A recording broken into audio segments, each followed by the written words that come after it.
तर मुंबईतील भुलेश्वर येथे गणपती बाप्पाच्या आगमनादरम्यान मोठी दुर्घटना घडली। 22 फूट उंच मूर्ती आणत असताना झालेल्या दुर्घटनेत दोघांचा मृत्यू झाला असून 5 जण जखमी झालेत।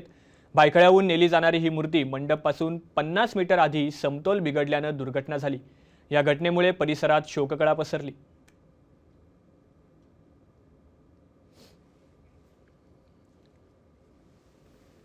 मला सगळे खड्डापासून झाला आहे।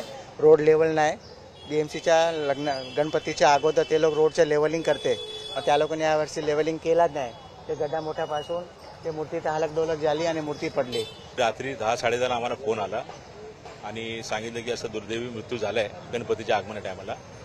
तर 5-5:30ला त्यांनी गणपती बरोबरचे फोटो पण पाठवले होते आम्हाला, आम्ही लाईक पण केले होते। पण दुर्दैवाने 10-10:30ला त्याची न्यूज आली की तो ऑफ झाला। आता त्याच्यात म्हणजे गणपतीची मूर्ती अंगावर कोसळली त्याच्या आणि दुर्दैवाने त्याचा मृत्यू झाला।